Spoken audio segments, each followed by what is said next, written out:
Uma comédia ao estilo pastelão, lotada de cenas ridículas e de gosto discutível, mas que conquista o coração dos telespectadores justamente por causa disso. Behind Your Thought vem com a premissa zoada de uma história de uma veterinária que recebeu uma bênção celestial, por assim dizer, e conseguiu ter a habilidade psicométrica na qual ela ativa quando ela toca no popô dos animais, incluindo os seres humanos. E então, tá curioso para entender essa doideira toda desse dorama? Então continue no vídeo que eu vou falar um pouco sobre os pontos fortes e os pontos fracos desse dorama, falar um pouco sobre o que eu achei, se vale ou não a pena assistir e fazer um breve resumo também. Então bora lá. Oi doramigos, tudo bem com vocês? Eu espero que sim. Eu vou começar fazendo um resumo da história para depois eu falar sobre os pontos fortes, os pontos fracos, o que eu achei do dorama, porque eu acho que assim vai ficar melhor. Então bora logo. A história começa nos apresentando a veterinária Yebun, e eu vou chamar ela de veterinária mesmo, ou então vou chamar ela de tarada. E vocês vão entender o porquê. O dorama mostra um pouco da infância dela, que ela perdeu os pais, foi morar ali com a avô e com a tia,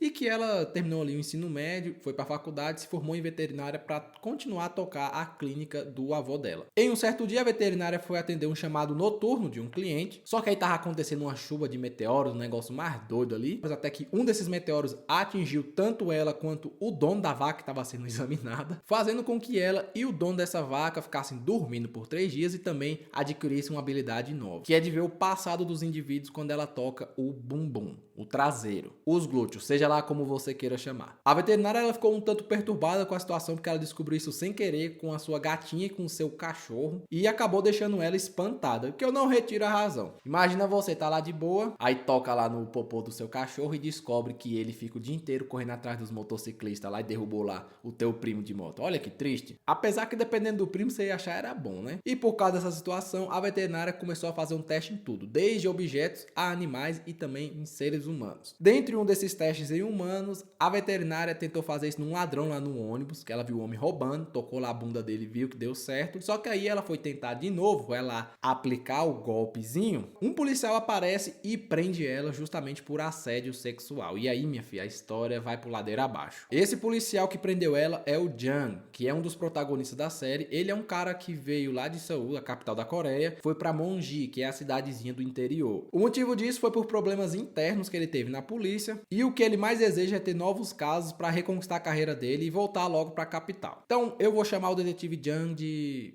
detetive mesmo, acho que é mais fácil. E após irem para a delegacia, o detetive acaba soltando a tarada, mas ela continua na mira dele porque ele tá doido para encontrar novos casos e resolvê-los com louvor, e também porque ela fica pegando no popô dos outros, inclusive o dele, e ele tá doido para prender ela por assédio e também prender ela porque ela não tá inscrita nesse canal e não deixou o like nesse vídeo. Então se você não quiser ser preso na Coreia, já sabe o que tem que fazer, né?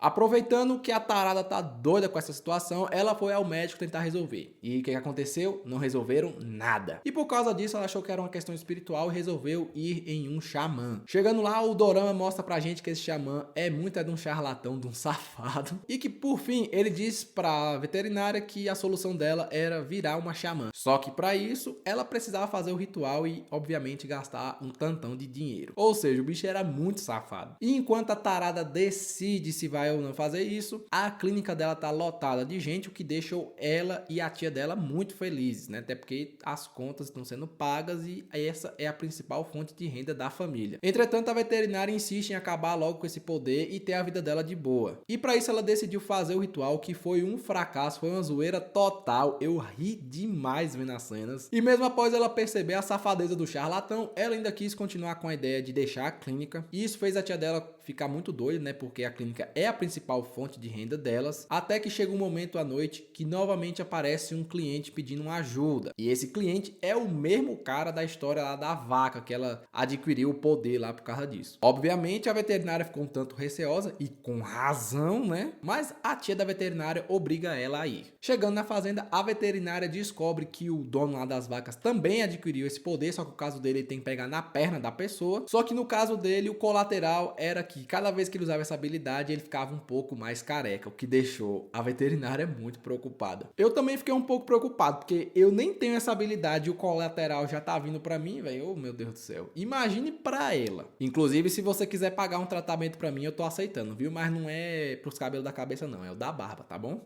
Voltando a falar do dorama, no outro dia a tia da veterinária engana ela, coloca ela pra trabalhar numa fazenda de produção de peixes em que parece que todo mundo que trabalha lá é doido, inclusive o dono. E enquanto ela tá lá, ao mesmo tempo mostra que o detetive está trabalhando e tá louco pra encontrar um novo caso. Aí ele ouviu de um colega dele de que na região lá onde ele tá, é um ponto que passa a entrega de algumas coisinhas interessantes, se é que vocês me entendem. E por causa disso, o detetive fica louco, ansioso pra encontrar isso, né? Ele vai à procura de locais propícios para esse tipo de evento acontecer, até que ele teve uma ideia de investigar uma fazenda. Ele chama um coleguinha dele, vai lá investigar e observa que o dono da fazenda tá negociando ali um pozinho branco com uns caboclos, né? E aí ele pensou o quê? Opa, encontrei, vou tacar o terror aqui amanhã, vou arregaçar, vamos planejar isso tudinho que amanhã a gente vai pegar esse safado. Em resumo, o que aconteceu? Ele planejou tudo, reuniu uma equipe gigantesca e invadiram o local com a ideia de pegar o máximo de provas possíveis. E durante a operação, o detetive se encontra novamente com a tarada. Só que ela tá um tanto estranha, porque ela tá cansada e com fome e também tá com uma seringa na mão. Aí o que ele pensa? Usuária. Já tenho outra prova aqui pesadíssima. Prende todo mundo, leva um monte de coisa, vai todo mundo pra delegacia. Começam a investigar as coisas, só que aí eles vão descobrindo ali que os materiais basicamente eram: o pozinho branco era comida de bicho e as seringas era para aplicar vacina nos peixes. Ou seja, enquanto investigavam, ele tava ficando era com a cara no chão. E enquanto os funcionários estão na delegacia, a tarada vai lá e toca num dos colegas de trabalho, que era um veterinário que estudou com ela na faculdade, e descobre que ele na verdade é um agressor, o que deixou ela muito preocupada. Enquanto isso, o detetive fica de olho na tarada porque ela tá aprontando demais, e também a tia da tarada resolve ir na delegacia, tanto para soltar a sobrinha dela, tanto para ver o capitão lá da delegacia, que era o ex-namoradinho dela, né, que ao que dá a entender, eles meio que se gostam e ao mesmo tempo estão com raiva do outro, com ciúme do outro. Parece que não sabe se resolver, sabe? E esse capitão é o chefe do detetive. Chegando lá, não vai dando nada, mas depois aparece um deputado para soltar a tarada, e aí o detetive fica totalmente diferente, ele age parecendo que era o servo do deputado e todo mundo acha aquilo mó estranho. Eu também acharia, né? Aí beleza, todo mundo voltou para casa, o deputado conversou com o avô da veterinária, eles se conhecem, ele é um homem bem influente na região, e a veterinária ficou com a imagem das agressões na cabeça, deixou ela um tanto pensativa e preocupada. Entretanto, o detetive continuou lá na delegacia, tomou um sermão do capitão, e o capitão falou para ele voltar logo para a capital. Só que infelizmente para isso acontecer, o detetive precisa resolver novos casos e casos bons para ele reerguer na carreira dele. Para isso, o capitão entrega um caso de assassinato lá na região. O detetive vai louco, ansioso para resolver, e aí ele descobre que esse assassinato na verdade é que mataram a plantação de cebola de um homem. E aí ele ficou pé da vida, doido pra dar um tapa no chefe dele. Mas ainda assim, ele dá duro pra resolver o caso, descobre que o problema foi que colocaram pesticida na plantação do homem, o que causou a morte das cebolas, e aí ele desconfia de um vizinho que tava com a mão muito machucada por causa de químicos, que é o que dá a entender, ou esse homem tava mexendo com pesticida, ou ele tava lavando a mão na soda, porque não tinha explicação não. O negócio tava a mão dele comendo na carne viva assim, menino. Aí ele prende o homem, começa a procurar as coisas e não encontra basicamente nada, até que ele vai em um último local, e chegando lá, ele dá de cara, adivinha com quem? Sim, com a tarada. E o detetive suspeita dela, mas ela comenta que ela foi lá porque ela é evidente e que viu toda aquela situação que a gente já conhece. E o que tinha acontecido é que ela tocou no bumbum lá de um gatinho enquanto ela passeava com o crushzinho dela, e ela viu alguém enterrando lá um monte de coisa e ela foi conferir. Basicamente é isso aí que acontece. O dorama em si, como foi apresentado, é aquela típica comédia pastelão dentro de uma comédia romântica, sendo o principal carro-chefe a comédia. E é por causa disso que, devido a essa premissa de uma veterinária vidente junto de um detetive faminto por casos, e o dorama abre um leque de possibilidades de histórias, de gêneros e subgêneros na qual eles podem ser exploradas ali no dorama, como o caso de investigação policial, o de suspense, de mistério, de espionagem, de um slasher ou até mesmo de drama. E ao que dá a entender, eles vão tentar explorar alguns desses temas com a pegada meio humorística. Agora,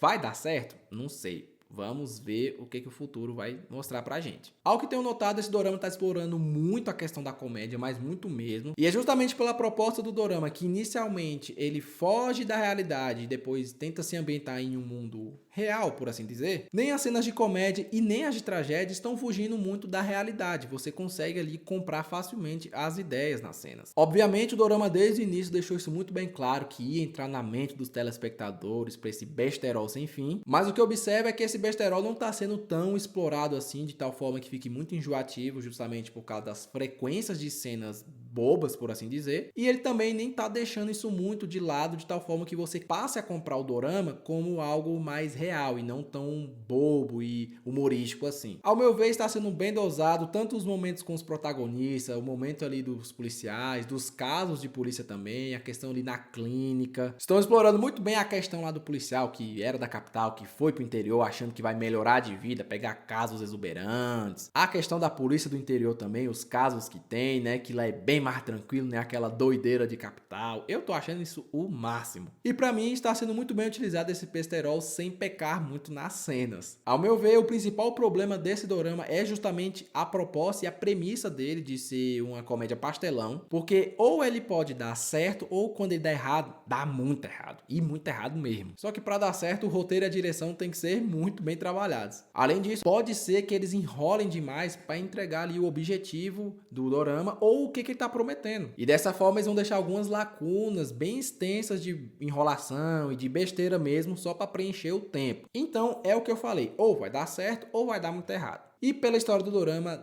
ao que dá a entender, os protagonistas em algum momento vão se relacionar, então eles vão sair daquela situação de ódio indo para o amor, sem contar que ou uma pessoa próxima a eles, ou talvez uma pessoa que a gente nem desconfie, pode ser um dos criminosos da trama, como por exemplo o crushzinho dela ou o dono de uma fazenda, por exemplo. E eu também aposto em outra coisa, possivelmente o detetive vai voltar a ser reconhecido, seja pelo aquele caso antigo que enterrou a carreira dele, ou por um caso novo que vai acontecer. E aí eu acredito que ele vai ter uma oportunidade de voltar para a capital, mas ele vai deixar isso de lado e vai querer ficar na cidadezinha mesmo. Mas e aí, você tá acompanhando esse dorama? O que você tá achando dele? Deixa aí nos comentários. E aproveitando, não esqueça de deixar o seu like e de se inscrever nesse canal, viu? Porque eu farei a continuação completa desse dorama em breve. Eu vou ficando por aqui, eu espero que vocês fiquem bem e tchau, tchau, doramigos. Até o próximo vídeo.